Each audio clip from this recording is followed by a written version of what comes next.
let's start doing some layouts. Let's say we need to create a promo. I want to make something like this because I'm going to send out a postcard. And to do so, I need to put together multiple images and send it out. So what do? Well, I only have a few images here, so I'm only going to use 4 images. My wife Karen made this, and she had a few other images accessible, but this is in general what I'm going for. Now, these particular images that I'm working with were previously worked on for a slideshow where I have black bars on them so that they would fill the screen of a projector. So you wouldn't see any emptiness. I could control what color showed up there. So I'm going to take these first, and I'm going to open them in Camera Raw and just crop out the black parts. I could crop them out in Photoshop, wouldn't matter, but it's just in Raw, it's rather easy. So I'm going to select these 3, because those are the only 3 that have the black bars in them. And I'll say Open in Camera Raw from the File menu. And I'll just grab the crop tool. I'll click and drag and get rid of anything that's not part of the picture. Go to the next picture in the row on the left side of my screen. I still have the crop tool active. Click and drag. Go to the next one. This one is hard to tell where the picture ends, but it was a vertical picture. So I'm just going to crop it into a, well, I can see it's the edge of the, this is an iceberg. Edge of the iceberg cut off. So maybe about like that. And then I'll click Done. So I got rid of the black bars. Now let's take these 1, 2, 3, 4 images and let's see if we can make a layout like that. Something similar to it.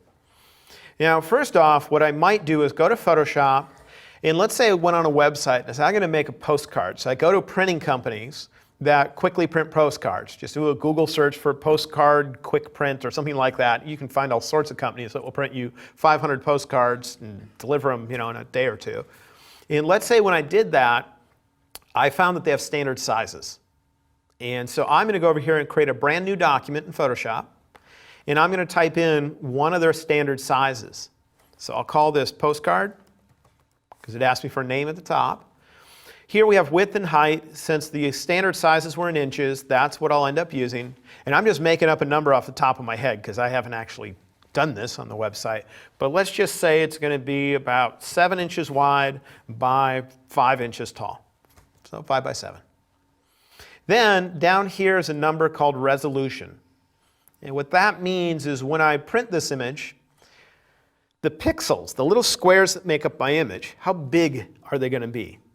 If they're too big, you see jaggies on the picture. You can tell it's made out of square blocks. And if they're too small, the file size is much bigger than it needs to be. If it's just right, though, then you're usually going to be fine. You have an acceptable file size, and you won't see the jaggies. The highest setting most people would practically need to use is 300. For most anything. It's very rare to have to go above that. So because I don't know what kind of printing process they're going to use, I'm just going to use that generically. But I'll give you a range of numbers that you could use for various purposes. Let me see if I have it convenient here. Take me a moment to find out. No, I don't have it convenient right now, but I will later on show you a grid that has ranges that are good for magazines, newspapers, printing, that kind of stuff. So you'll have a good idea. But 300 is about the highest you should need to go. Other things that are in here, it says background contents. That means just what should the document contain when I first open it. Should it contain white? Should it contain my current background color? You know how you have foreground and background? Should it contain transparent, which means checkerboard? Or other, where I could choose a color. White's fine. The other things I can leave at default settings. I'll click OK. So here's my base image. Now I want to get those other files into here. I want to scale them down, move them around, and all that kind of stuff. So let's go back to Bridge, and let's see if I can navigate to where this is. Now there's a whole bunch of different ways of getting these over into that other document. I could open each one, select all, copy, switch to the other document, paste. I could select all of these like this and choose Photoshop, load files into Photoshop layers. That would stack them all into one document, but it wouldn't be that document I just made. Then there's a way I could drag them over to the other document, or I might even be able to move this out of the way and drag them, or at least drag one at a time, over here.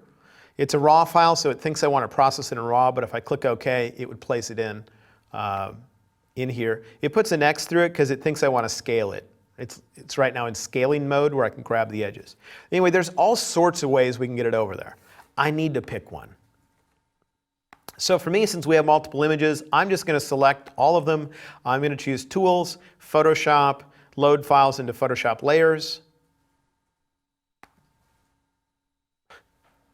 It's always busy with another task on my machine. I don't know why. It just loaded them. Unfortunately, it skipped my the cropping I applied. I see it ignored because I can see black bars in there. We'll fix that here. But I need to move these 4 layers over to the other file. So I'm going to hold Shift and click on the bottom layer. Remember how Shift selects everything between whatever's currently active and what I'm clicking on now, just like when I was in Bridge. If I needed to select individual layers, just like when you're in Bridge, you use the Command key, Control and Windows instead to make more or less active. I'm going to then use the Move tool. The Move tool is what you use to move a layer, to reposition it. Usually you can just click and drag like this to move things around.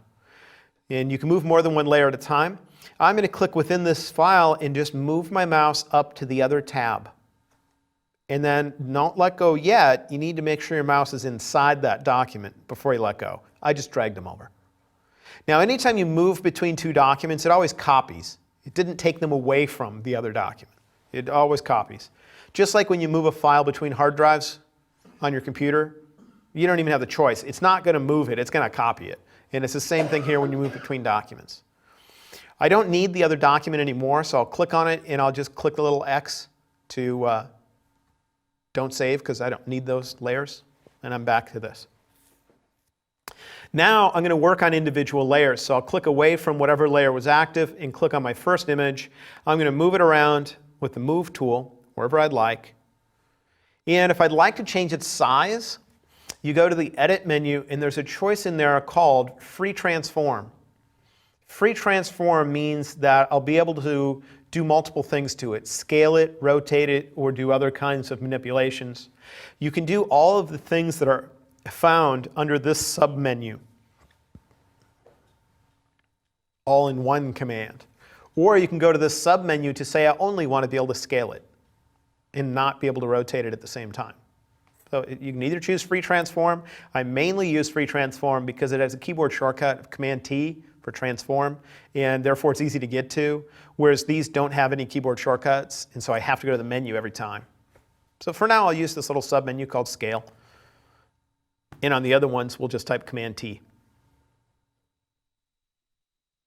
Get that up like that. When I'm done, I press Return or Enter to complete that change.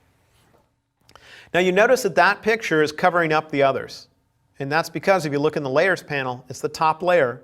And just like if you had 5 pictures on a physical desk in front of you, whatever picture's on top is going to obscure your view of any pictures that are hidden underneath it, right? Same thing here. If I turn off the eyeball for that layer, I'd see what's underneath it. Now I'm going to click on another layer, in this case a picture that contains the Northern Lights, and I'm going to come in here and move it with the Move tool. Now I can click anywhere because it's as if that picture is on a huge sheet of glass. And when I grab the Move tool, I'm just grabbing the sheet of glass. I don't have to grab whatever's on the sheet of glass. I just click on the name of the layer, and that means whatever's sitting on this huge sheet of glass is going to move regardless of where I click. So I don't have to click over here where the picture is. I can click anywhere. Heck, I can click out here, and it's going to move that. And I'm going to move it so it lines up with the left edge. If you have a new version of Photoshop, when you get something to line up, little pink lines will show up. They're known as smart guides, but those are relatively new as far as newer versions of Photoshop. They're not in a lot of older versions. But if you ever see those pink lines, they're called smart guides, and it means that your layer lines up with something. Otherwise, I'd be moving this free form, and I wouldn't know when that lines up. If I needed it to line up with an older version, there's a couple different ways I could do it. Here, I'll show you one. I could select 2 layers. So in my layers panel, I already have the layer that's physically at the bottom selected. I'll hold down the Command key and get the top layer as well. Then you can go to the layer menu and you're going to find a choice in here called Align. And I could say out of those 2 layers that are currently highlighted in my layers panel, make the left sides of them line up. And so that's going to pull over that whatever layer is not all the way to the left to that. And then I can switch where I only have that one at the bottom. Now I can already tell that I don't have enough space to put those other pictures at the bottom because the picture at the top is taking up too much space. So I want to crop the picture that's at the top. There's many different ways I can do it, but I don't want to use the crop tool because the crop tool crops your entire document. I want to crop one layer. So what I'm going to do is grab the marquee tool. That's the thing that makes rectangular selections. And I'm going to click and drag to get a little bit of sky, and then I'm going to come down here and just get a little bit below that church. And I'll make sure the layer that contains that picture is active. Then I'm just going to add a layer mask. And when I do, whenever you add a layer mask, it says only keep the part that's currently selected. And so it's okay if the selection goes beyond the edges as long as there's nothing in that layer beyond the edge. So I'm going to add my layer mask, boom, and it just did it so that that's the only part I have, is the area I had selected. And now I'll use the Move tool to move that up. Make room for my other photos. Now I'll click on the other layer that I'd previously worked on, and I'll move it up. Like that. And I think it's too big because it's going beyond the edge of my picture. So I'm going to transform it. Now I could go to the Edit menu, choose Transform, and choose Scale. But if I'm going to do that for all these pictures, it's going to take too much time. So instead, I'm going to type Command-T because it's a keyboard shortcut for this thing called Free Transform, Command-T. And it puts those little transformation handles on. And I'll zoom out so I can see him, grab the corner, and I'll scale it. When I'm done, I'll hit Return or Enter. Now there is another picture covering this up a little bit, so I'll change the order of my layers to drag this up higher and higher in my layers panel so that layer's on top of that stuff so I can see it. And I want to put my other layers in there. So let's grab another one. I'll use the Move tool to reposition it. And it'll be nice because I can tell when it lines up with the top of that other picture, because you see the pink line? Boom, right there. I'll hide this other layer that's underneath just because it's confusing to see it sitting in there. So I'll turn off the eyeball. Can't see it. And let's scale this other one down. I'm just going to type Command-T for Transform. And I'm going to scale it down until it's about the same height as the other one. I wish the Smart Guide would show up to tell me that, but sometimes they don't pay attention. Press Return or Enter, and that has the black bars on it I want to get rid of, so I'm going to end up making a selection again with the Marquee tool. And I'll crop in a little bit on the image. And then I'm going to add a layer mask to that layer to say hide everything except for what I currently have selected. And then I'll use the Move tool. Move tool is always what you use for repositioning things, and I'll move it over. And then I'll turn on the eyeball for the last layer. And I'll use the Move tool, move it down, whoops. Just because you mentally changed to the other layer didn't mean you clicked on the other layer in your Layers panel. So in my Layers panel, if you looked at what layer was still active, it was the layer that was this one. And if I wanted to change the other one, just manually moving there doesn't mean it's going to do it. You could click on it in your Layers panel, then you can move it down. And I'll type Command-T again to transform it and get it to be about the same height. Now just so you know, when I transform things, I hold down Shift. Shift means don't let me squish it in one direction more so than the other dimension. And I wish it was actually the default, but it's not. You hold down Shift when you do it. If you don't have Shift held down, you can make your pictures look really skinny or really tall or whatever because you're distorting them. Then I'm going to make a selection, and this time I'm going to do it a little different because I only want to hide the right side over here because I can see this slicing in right here to the iceberg. So I'm going to select the area I want to hide. That's the part I want to hide. Now usually if you had a layer mask, it keeps the area you have selected.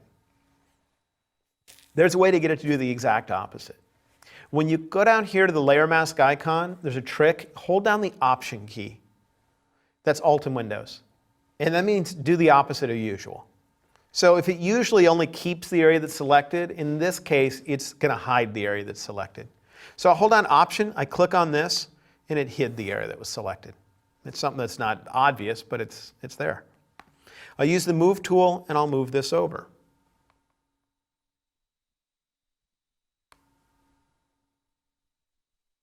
Then I want to hide more of it so that I have a gap between this and the next picture. So I'll make a selection over the area that I'd like to hide.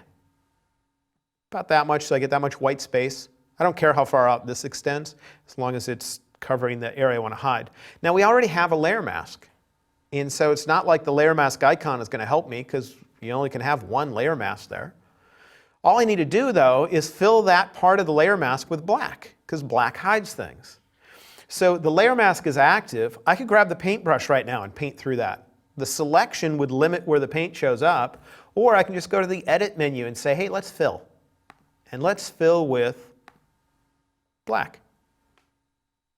Now look at what's active in the Layers panel. You see what's active right here? That's where the filling is going to happen. It's going to put some black in here, which is going to hide part of that. Do you see the black show up in my layer? Then I can get rid of my selection, deselect. So we're seeing how we're getting some of these layers together and how layer masks can limit or crop a layer, because the crop tool crops your entire picture.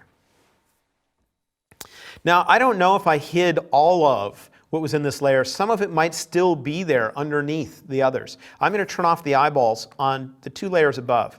Okay, I just wanted to see if there was any more black out there, and there isn't. Now, does this gap that's here look like it might be a little bigger than that one? I'd love them to be equal. Well, we can do that. All we need to do is select those three layers to get them to be active. I'll hold down the Shift key, and I'm going to click two more layers up so we get all three of them. Then I'm going to go to Layer, Distribute, Horizontal Centers. Although that, I don't know if that's going to do it, because they're not, if they were equally sized, that would do it. No, darn it. If those were equal widths, it would do it.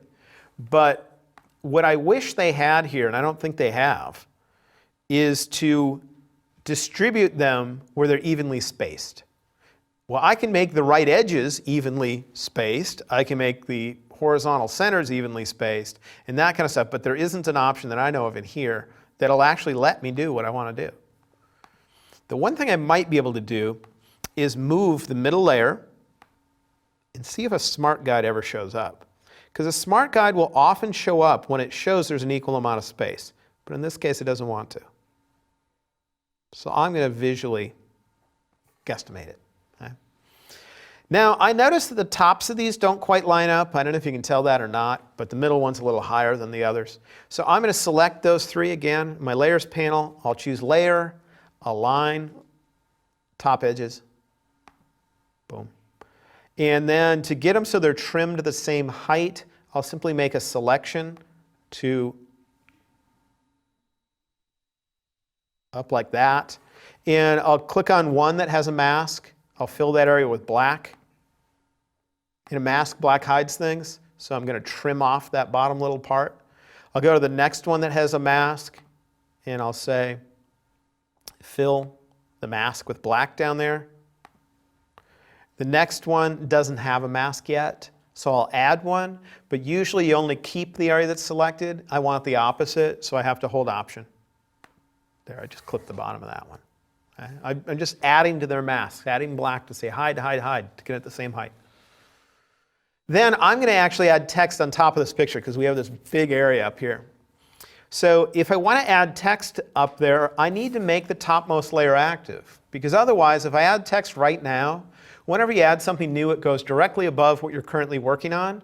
And it would, if you look at my Layers panel, end up being below that picture. And I wouldn't even see it because the picture would obscure my view of it. So I need to make the topmost layer active. I can go over and grab the text tool then, and just right here, I'm going to click. The text tool is just the letter T over here. And the text tool is going to use your foreground color to figure out what color of text to use. You can always change it later, but that's what it's going to use.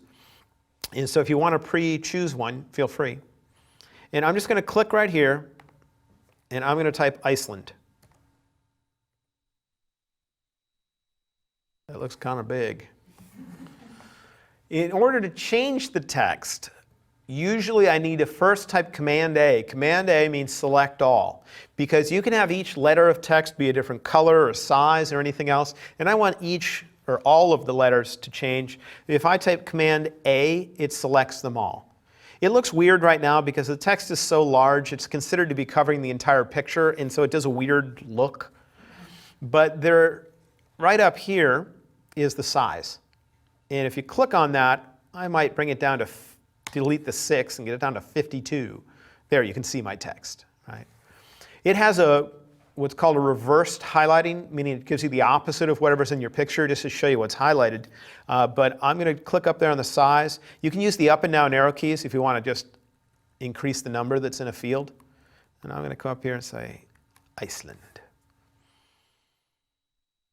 Then I'm going to switch to the Move tool. Right now the text looks weird because it's selected, and when it's selected it gives you the opposite of what's behind it. It looks odd. But when I switch to the Move tool, you can see what it really looked like.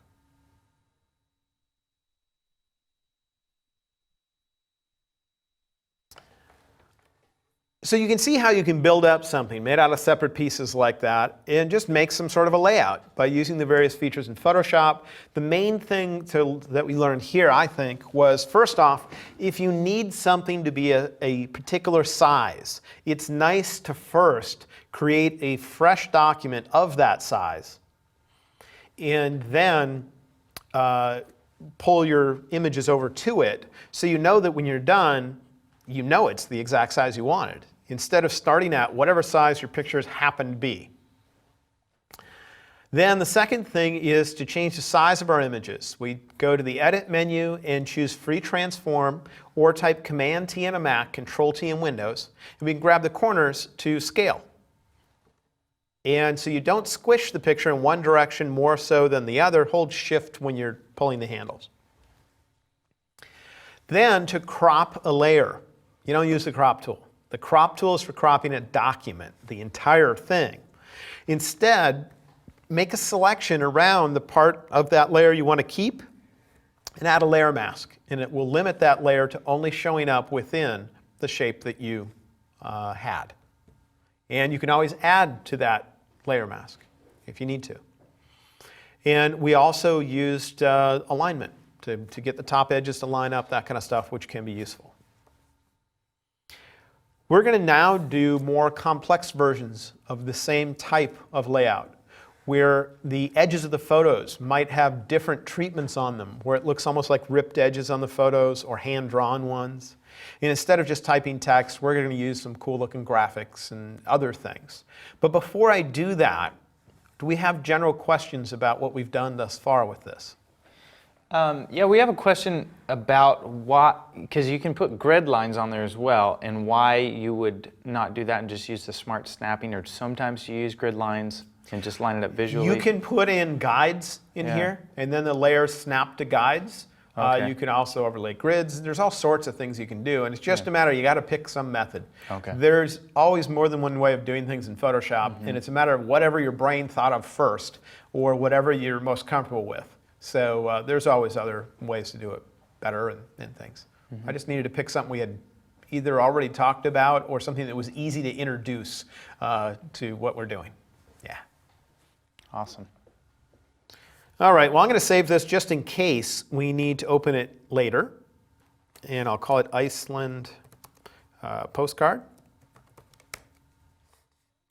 And just for the sake of talking, let's just adjust a couple of these images, because we've been using adjustment layers, and we can use that thing that makes it only affect one picture, because that'd be a nice thing to use. This image isn't too complicated yet. So first, I would click on the picture that I want to change to make it active. I'm going to work on the big, more panorama picture at the top. So that's active. Then you come down here and create your adjustment. In my case, I'll use hue and saturation. And I'm going to take the saturation slider and increase it, which should make the picture more colorful. And as I do that, you should notice that the pictures below are becoming more colorful as well. So at the bottom of this hue and saturation dialog is that icon that I briefly mentioned, this one. You see it? That one. That means only adjust the layer that's directly below this adjustment layer. So as long as I had clicked on the layer I wanted to work on before creating this adjustment layer, then that should be the layer that's directly below it. So when I click here, the other layers at the bottom are no longer affected. And I can tell that because if I look in my layers panel, do you see that little down pointing arrow? It means this only affects that. Okay? Let's do it again. Let's say this image here needs to be a little bit brighter. So I click on it in my layers panel. I create a adjustment layer. Let's use brightness and contrast. And before I even move the sliders in brightness and contrast, I'm going to click on that icon that means only affect the layer directly below. And now I can come over here and shorten this up, brighten this up. We add contrast to it, make it really pop. And I could do that for all the layers that are in here. Each one I could adjust. But the main thing is that little down pointing arrow is what prevents it from applying to everything else. Otherwise, an adjustment layer applies to all layers that are under it. Because if you're standing at the top of the layers panel looking down, you have to look through it, and it would only affect what is below it.